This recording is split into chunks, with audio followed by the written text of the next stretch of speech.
Hello and welcome to my video review of Evolution Climate. This is a prototype. It was sent to me by North Star Games, and I noticed that there are not that much reviews on BGG right now.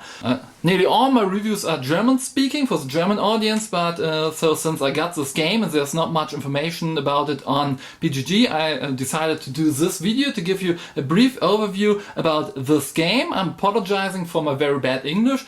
I understand everything, I watch English movies and everything, but I don't speak English, so it's very rusty, but I hope that you will get an impression of how this game works. I'm expecting you to know how to play Evolution, the base game. This is a standalone game, but it's Evolution with a built-in add-on.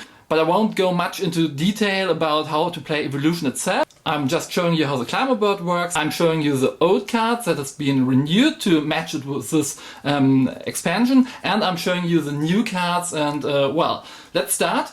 So let's start with the setup. The setup is a bit different from the original game. You're removing the old Carnivore, Burrowing, Defense Herding, Hibernation and Ambush card from the base game and replacing it with the new cards. They have new symbols on the cards and new text on it. I will show every card to you soon. Then you're removing cards from the game, you're shuffling them all, and if you're playing with 2 players, you remove half of the cards, so 88. With 3 players, 60 cards, with 4 players, 30 cards, and with 5 or 6 players, you're using all cards. Then you take a marker, I think in the final version there will be a better one, and place it on the climate track, on the start, on the temperate area. There are 15 areas and regions, so now we are starting with a temperate climber, and that has no effects at all. I will get to that in a moment. And the next thing you're recognizing here are 2 new card decks, one red one for the warm climber and a cold one, blue one for the cold climate. And before you're playing, you're shuffling this deck very well, and then you draw 1 card for each side. And if my camera will focus, you will notice here is frosty and cold, and here is balmy and tropical. And as you can see, there are matching areas on the game board, so I'm placing this card next to frosty and cold, and the other card under balmy and tropical. Then, as in the base game, everyone get 1 species with 1 population and 1 body size, and then you're ready to start. And there are a few modified rules. Now, in the base game, you get 3 cards every round plus 1 for each species. Now you're getting 4 cards every round and 1 for each species. So the base number you get is higher. And the next very important rule is now your species is allowed to have 4 traits instead of 3 in the base game. And if you're playing 2-player, then the maximum isn't any longer 2 traits, but it's 3. So since in the climate, body size is very important for climate effects. If it's cold and you're small, it's not good for you. If it's warm and you're very tall, very big creature, then it's not good for you. So now in the base game, you could, if it's your turn in the action phase, you could discard a card to increase your population. You could discard a card to increase your body size, and now you're allowed to discard a card to decrease your body size and get smaller, and maybe then you're better adapted to warm climates. And another important rule change, if those were my cards at the end of my turn, I think, okay, those cards are bad, I want other ones, I need other ones for my animal. You're allowed to discard them, not on the discard pile, but you place it under the draw pile, and then you're drawing 3 new cards. You can't use them your turn right now, but you can't use them in the next round. So maybe those cards would be better, I don't know. So the important question now is, how does this work? In phase 2, select food, you adjust, it's like in the base game, you are, every player puts a card on the water hole, and maybe we have put those 3 cards in the 3-player game. And now that has effects on the feeding phase, since the first thing we do in the feeding phase, after long neck and everything is handled, we are looking what do we have, and now it's not only the food that is important, since here we would get 9 food to the water hole, but we also count the symbols. Now we have 4 suns, so that's important. Now the climate track moves to the warmer region, and since we have more than double as much as warm symbols than cold symbols, since it's 4 to 0, it moves 2 spaces to the warm side So now we are here in the warm section, and every animal with a body size of 6, which normally is a predator or a carnivore, loses 1 population, but since it's so warm, everything grows very well, and you add 2 food to the water hole, additional to those 9 we got through the cards. Additional to those 9 we get through the cards. So, and if we reveal cards and we have this, we have 1 sun symbol and 1 frost symbol, then we have the same number of both, then the climate doesn't change at all, it just stays warm. And maybe we reveal this and then we have 2 frost symbols and 1 sun symbol, so that means that the climate is moving 1 towards the Coda region, because we have double as much symbols frost than warm, but it has to be more than double. So if there were 3 frost symbols, we would have moved 2 in this area, in this direction, but since we only have 1, we are only moving 1 to the mild section. This has no effects on any population, but the food is growing better and we get 1 additional food. But now let's assume we have this very situation and we are revealing this card. So we have 3 sun symbols and 1 frost symbol. So there are more than twice as much sun symbols and frost symbols. So the climate marker is moving 2 spaces. So the first thing we do is we handle this card. And this card says, okay, we have a code snap here, use the climate effects of code. So we are not using this climate effect, so it's not that body sizes 5 to 6 are losing 2 population each and we don't get 4 additional food. Instead, we are looking what is at code. And the code section, there's a card, but we're ignoring this, we're just looking for the effects. And this says body sizes 1 to 2 are losing 2 populations. So instead of harming larger animals, we are now harming smaller animals, and they are losing 2 population. And since it's code, the food is not growing that well, so we get 3 foods less than we would have gotten. So those were the cards. Normally we would have gotten 14 food, but since we have a code snap, we are just getting 11 food. After we've handled this track, this card is discarded and we are revealing a new card. So this would be a volcanic eruption. And I think you can't see it really. I can hardly see it. It says balmy and tropical. So we are placing this card here right now. And this means if this marker stays here, is moving here, then we're getting a volcanic eruption in the next round. And this means that this marker would get here. And that's not that good, because if your animals are adapted to the warmer climate, now you have to change to the colder climate. And in this case, since here's a glacial thaw in code, we are handling this card right now as well. And that's the maximum. We can only handle 1 warm card and 1 cold card per round.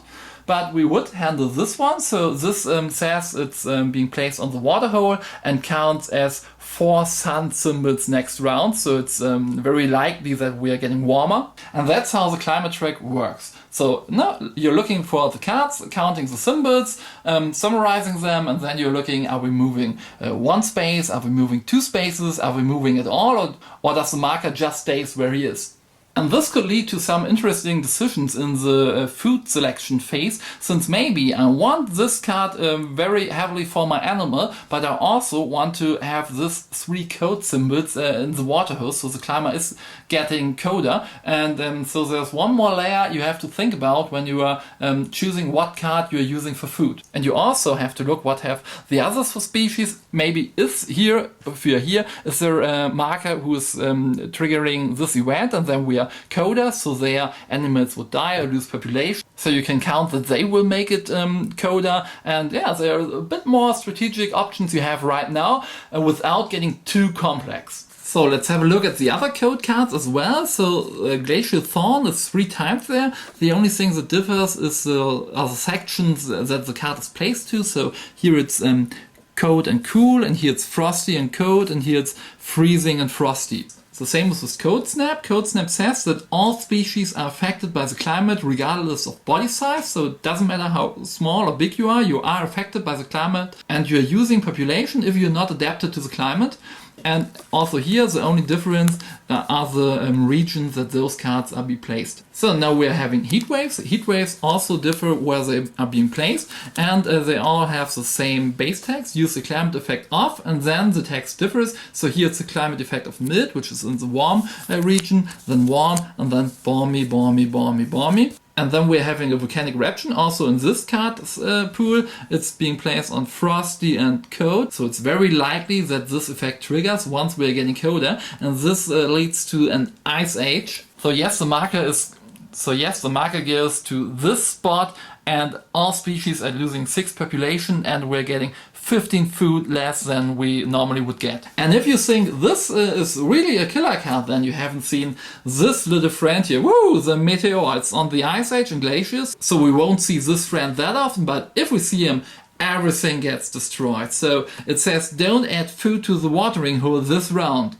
And for the rest of the game, that's really, really hard. Everything will die. We haven't triggered this effect in the games I played right now, but I think it's really devastating. So now we're getting to the red cards, those cards for the hot side climate events. And here also we have a code snap, which we know this card. It says use the climate effects of code, brisk and code. So this is code and this is brisk. And they are mostly being placed under the warm and balmy. Then we have desertification. Don't add food to the watering hole this round. All species of body size greater than 1 lose 1 body size. We've already seen this volcanic eruption. There's only one card. The climate track marker is moving to code.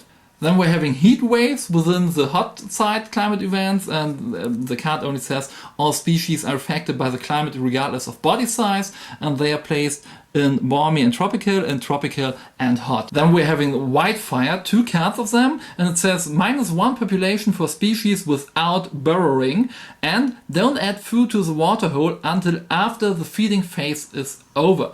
As far as I understand this rule, it means that we are revealing cards and we are seeing, okay, we are getting 9 food or 10 or whatever, and we don't add it while we are feeding, but once feeding is finished and the round is over, then the food comes into the water hole and is there for the next round. And yes, also in the red cards we're having this little friend here. It does exactly the same thing. Don't add food to the watering hole this round, and for the rest of the game it's on the very last sections on sweltering and scorching, and why we don't want to see this happen. So before we are going to the trade cards, let's have a look at the climate track in the warmer sections. We have seen the colder tracks already, but now here it's warm. So body size is 6, losing 1 population, and we are getting more food. So in balmy we're getting even more food, tropical way more food, and then it's hot, so that's not good for the food, so we're just getting 3 more food, and once we are sweltering we are getting 5 less food, and once it's so hot that everything is scorching, we're getting 15 food less.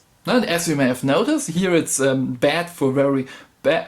And as you have maybe noticed, this climate is not good for very big animals, and the hotter it gets, the better it is if you have a small animal. But if everything is scorching, it doesn't matter at all how big or tall or small your animal is. And we have had a look at this track. So once it's getting colder on the planet, it's better for you to be bigger. So if it's cool, you have body size 1, you're losing 1 population. And if it's cold, frosty, freezing, then you have to be very, very big if you don't want to lose population. But if there's an ice age, that's not good for any animal at all. So now let's have a look at the trade cards. All trade cards are there 7 times, but the carnivore cards are there 21 times. And this card hasn't changed that much. It says must attack and eat other species, may never eat plant food, but it's very important due to the symbols that are on those cards. So you have a lot of cards with those symbols, since you're still using some of the old cards and they don't have any symbols at all, which is also a good thing if you don't want to move the climate track, but it is important that there are many cards which are having those symbols. So the next card we're looking at is Burrowing. It has the same text on the bottom as the old card has, as far as I know, but the text up right here is prevent 1 population loss due to heat or cold. So if we have an animal with a burrowing trait and it's getting cool and it has just body size 1, normally it would die, but if burrowing, it says prevent 1 population loss due to heat or cold, so we're losing 1 population less, so we don't lose any at all. And even if we are in the Ice Age, if we are burrowing, we are just losing 5 population and not 6. So this means if we have an animal with size 6, it doesn't mean it gets extinct, but it will live at least 1 more round. And that is the main aspect of the new cards that are replacing the old ones. They have the same text in general, but they are adapting to climate. So Defense Herding says prevent 2 population loss due to cold. If it's heat, then defense herding is not that good, but if it's getting cold, herding is good for your animal. Also is hibernation. If you hibernate, you're losing 2 population less. And this adds up. So if you're having the burrowing, the defense herding and the hibernation trait, you're losing 5 population less due to any cold side climate effects, and so you can maybe survive an ice age. And so the last replaced card is Ambush. Negates warning card when attacking, we already know this, but negates defensive trait when attacking a species with migratory. We are looking at the migratory card in a moment, but this is very interesting since if you are ambushing and a species is migrating, it's very likely to get haunted by carnivores, and this is very thematic. So the first of the new cards we're looking at is Cooling Plates. This little guy with those cooling plates here prevents 5 population loss due to heat. This is very good if it's getting really hot, but those things aren't any good if it's getting cold. So if it's getting cold, you're losing 2 population more than you would normally lose. And we're having the same card for the cold side, a heavy fur, I don't know how to pronounce this word, and it says prevent 5 population loss due to cold and increase population loss due to heat by 2. Then Migratory, a very good card. It says, after the last species has fed for the round, take 2 plant or meat food from the food bank if the watering hole has no food. So if there is no food for your animal, you can get it feed, but it means you have to wander, you have to migrate, and so if there is a carnivore with ambush, it is likely that he will hunt you, because if you have other defensive traits, they just won't work.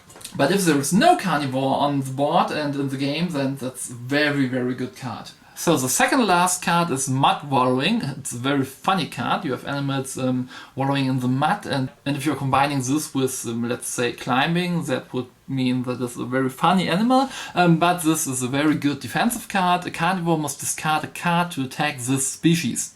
And then the last new card is Nocturnal, prevent 2 population loss due to heat. So if you're active in the night, it's not that warm and you don't lose that much population. And before each of your feeding turns, feed the species if it's safe from every carnivore in play.